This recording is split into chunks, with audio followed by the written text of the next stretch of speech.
Hello student, अभी हमारी exercise 4.2 और 4.2 में क्वेश्चन नंबर 4 में क्या कहता है। ये कह रहा है, देखिए क्वेश्चन नंबर 4 लिखा है, find two consecutive positive integers sum of whose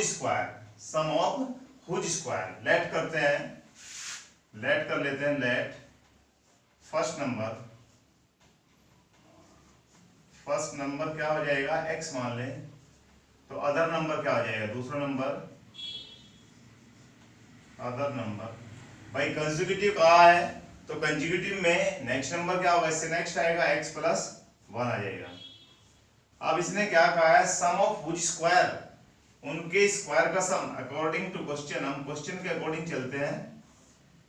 इसने कहा है सम ऑफ हुज स्क्वायर, तो पहले वाले का स्क्वायर प्लस सेकंड वाले का स्क्वायर इज इक्वल टू कितना होना चाहिए, 365।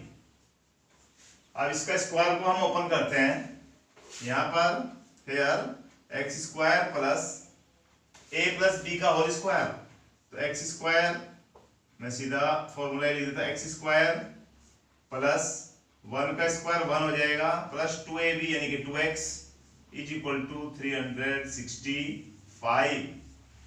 अब देखते हैं, इसको थोड़ा सिंप्लीफाई करते हैं। एक्स स्क्वायर और एक्स स्क्वायर क्या बन जाएगा, 2x square plus 2x plus 1 minus 365, इसको भी इधर लिया है, इक्वल टू 0।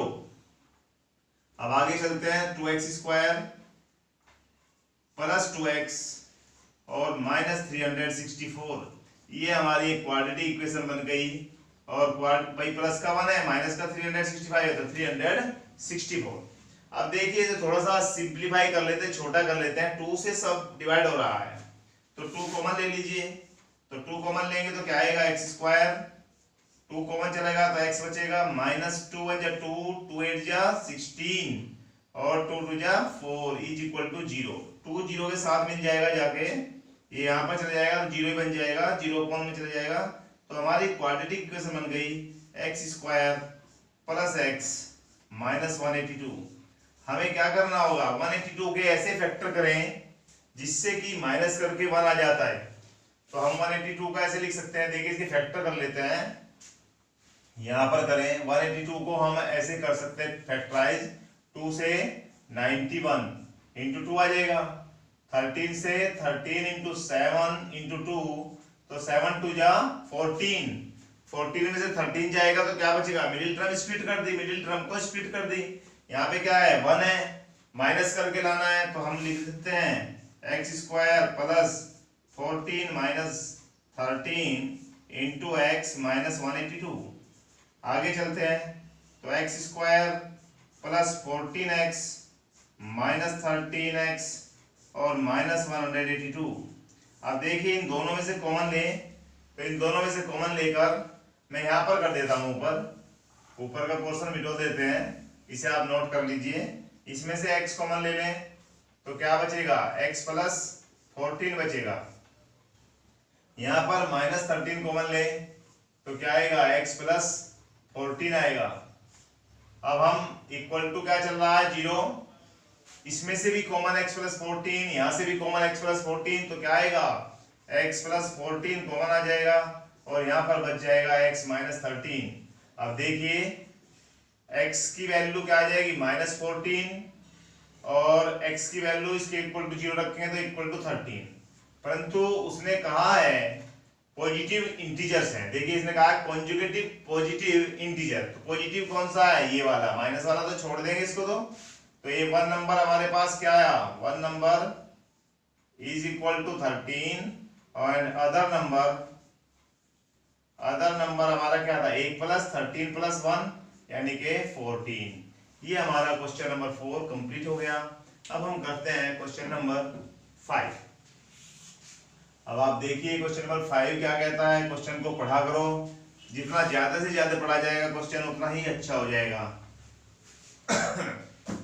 अब क्या करें, देखिए दोस्तों, the altitude of right triangle, हमें इसने कहा एक राइट ट्रायंगल है और उसका एल्टीट्यूड, राइट ट्रायंगल आप बना लीजिए, राइट ट्रायंगल, ये राइट ट्रायंगल है, इस राइट ट्रायंगल में ये बेस मान लीजिए, बेस है और ये क्या है, एल्टीट्यूड है, और भैया ये वाली हमारी हाइपोटेनियस है। अब हम क्या करें, उसने जो कहा है उसके अकॉर्डिंग करते हैं। उसने कहा है राइट ट्रायंगल में is 7 centimetre less than it's base, यानी कि एल्टीट्यूड जो है राइट ट्रायंगल का 7 सेंटीमीटर कम है। तो हम लेट किसको लेट करें, हमें कहा है बेस से कम है, एल्टीट्यूड किससे कम है, बेस से कम है। तो हम लेट कर लेते हैं, let base of right triangle, base of right triangle, right triangle का बेस कितना है, x सेंटीमीटर, क्योंकि हमें सारा सेंटीमीटर में कहा गया है। अब एल्टीट्यूड क्या हो जाएगा, एल्टीट्यूड एल्टीट्यूड क्या हो जाएगा, x माइनस 7। भाई ये वाला x है तो ये वाला कितना हो जाएगा, x माइनस 7। इसने कहा है इसकी हाइपोटेनियस, हाइपोटेनियस दी हुई है, कितनी दी हुई है, 13 सेंटीमीटर। चलिए ये हमारे पास कंडीशन है, इस कंडीशन से हम आगे क्वेश्चन करते हैं। अब आपको पता है हाइपोटेनियस का स्क्वायर, हम सभी जानते हैं हाइपोटेनियस का स्क्वायर राइट ट्रायंगल में, वी नो दैट, हम जानते हैं कि भाई हाइपोटेनियस का स्क्वायर इक्वल टू क्या होता है, बेस का स्क्वायर प्लस एल्टीट्यूड, परपेंडिकुलर भी कह सकते हैं इसको, परपेंडिकुलर का स्क्वायर, एल्टीट्यूड को परपेंडिकुलर भी कह सकते हैं। अब आप देखिए हाइपोटेनियस कितनी है, 13, तो आप 13 का स्क्वायर लिख दें। बेस कितना है, x, तो क्या लिखना पड़ेगा, x का स्क्वायर। हमारे पास परपेंडिकुलर यानी कि एल्टीट्यूड क्या है, x माइनस 7 का होल स्क्वायर। करते हैं आगे। अब 13 का स्क्वायर, देखिए अगर 13 का स्क्वायर हमें सीधा याद है तो हम सीधा लिख सकते हैं 169 is equal to x square plus क्या बन जाएगा, एक्स स्क्वायर प्लस 49 और माइनस 14x। ये लो भैया हमारे पास अब इक्वेशन बनने जा रही है। देखिए मैं एक्स स्क्वायर और एक्स स्क्वायर को प्लस कर दूं तो क्या आएगा, 2x स्क्वायर माइनस क्या आएगा 14x प्लस कितना है 49 और इज इक्वल टू में था 169 को उधर ले जाइए तो माइनस का 169 इज इक्वल टू 0 बन जाएगा। फिर आगे चलते हैं थोड़ा सा, और ये बन जाएगा 2x स्क्वायर माइनस 14x, इसमें से इसको माइनस करें तो 9 में से 9 जाएगा 0, यहाँ पर 2 और यहाँ पर 1, तो हमारे पास क्या आ जाता है इस तरह से 2x square minus 14x minus 120 equal to 0। थोड़ा सा इसको सिंप्लीफाई कर लें तो 2 से अगर इस टर्म को डिवाइड कर दें, डिवाइड बाय 2 या 2 कॉमन ले लें चलो, तो यहाँ पर क्या बन जाए x स्क्वायर माइनस 7x और माइनस 60, ये हमारी इक्वेशन इक्वल टू 0, और 0 का ये 2 इसमें चला जाएगा और हम इसको लिख सकते हैं x minus 7x minus 60 is equal to 0। अब देखते हैं इस इक्वेशन को अगर हम सोल्व करें तो कैसे सोल्व होगा। यहाँ से ऊपर से हम थोड़ा सा इसको आप नोट कर लिया करो, आगे पोज करके एक बार नोट कर लो। तो ये आ गया x square minus 7x minus 60, आप इसको 12 बजे 60 इसे माइनस करके 7 लाना है। आप 10th क्लास में है, मिडिल टर्म स्प्लिट के क्वेश्चन अच्छी तरह आगे होंगे क्योंकि 9th में भी पढ़े हैं, 10th में भी चली रहे हैं। तो यहाँ से 12 बजे 60 तो x स्क्वायर 12 माइनस 5, यहाँ पर x और minus 60 is equal to 0, x square minus 12x plus का 5x और माइनस 60 इज इक्वल टू 0। आप यहाँ पर आइए, इसमें हम कॉमन ले x तो क्या आ जाएगा x माइनस 12 प्लस का 5, तो यहाँ पर क्या आएगा x minus 12 is equal to 0। आप देखिए यहाँ पर क्या आएगा x माइनस 12, यहाँ पर क्या आएगा x प्लस 5 और इज इक्वल टू 0। इस तरह से हमारा आंसर आ जाता है x माइनस 12, तो x इज इक्वल टू क्या बन जाएगा, x माइनस 12 को 0 के इक्वल रख दें तो x की वैल्यू क्या आ जाएगी 12 और यहाँ से x की वैल्यू क्या आएगी माइनस 5। अब हमारी कोई भी डिस्टेंस माइनस में नहीं आ सकती, हमें क्या करना पड़ेगा, कौन से छोड़ देंगे माइनस 5 को, तो हमारी वैल्यू क्या आ जाएगी x की वैल्यू 12। हमें क्या माना था, हमने इसको बेस को माना था 12, तो बेस कितना हो गया 12 सेंटीमीटर और एल्टीट्यूड इसने एल्टीट्यूड भी पूछा है, तो एल्टीट्यूड 12 माइनस कितना कहा था 7 कम, तो कितना आ जाएगा 5 सेंटीमीटर। तो हमारा ये फाइनल आंसर आ गया है बेस और एल्टीट्यूड। इसने बेस और एल्टीट्यूड दोनों पूछे थे। क्वेश्चन नंबर 4 और 5 हो गए हैं। अब देखते हैं क्वेश्चन नंबर 6। क्वेश्चन नंबर 6 में क्या है, देखिए बहुत सिंपल क्वेश्चन होते हैं। ये 6 वाला क्वेश्चन एग्जाम में काफी आता है, आप ध्यान से देखिए, बहुत सिंपल क्वेश्चन है।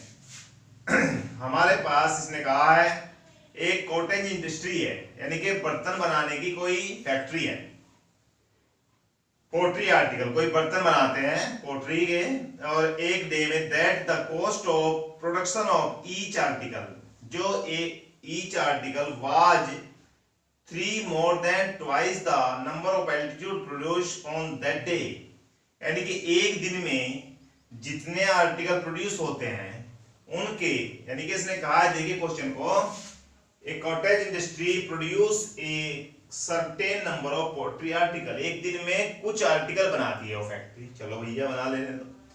That the cost of production of each article, जो आर्टिकल बना, मान लीजिए ये क्या बना, एक आर्टिकल बना, इसकी जो कॉस्ट है, cost was 3 more than twice the number of article produced on that day was 90. Find the, इसने कहा है, देखिए ध्यान से देखें, टोटल कॉस्ट क्या है उनकी 90 रुपए। अब इसने देखिए क्या कहा, हम लेट कर लेते हैं, अभी समझ में आ जाएगा और अच्छी। Let the number of article, number of क्या लेट कर ले भाई, आर्टिकल, कितने दिन में, एक दिन में, इन 1 डे, एक दिन की बात कर रहा है, एक दिन में कितने आर्टिकल, ओए एक्स, एक दिन में हमारे पास कितने आर्टिकल बन के आए, एक्स, मान ले जाए ये क्या है, एक, हम मान ले 10 पेन है 20 पेन है, हमें नहीं पता, हमने क्या मान लिया कि एक दिन में नंबर ऑफ आर्टिकल जो बने वो कितने बने, number of article in 1 day, number of article produce लिखना, produce in 1 day equal to कितना मान लेते हैं, एक्स। अब cost of each article, cost of each article, प्रत्येक आर्टिकल की कॉस्ट क्या है, उसके अकॉर्डिंग चलते हैं। उसने कहा है 3, इस बात पे ध्यान दें, 3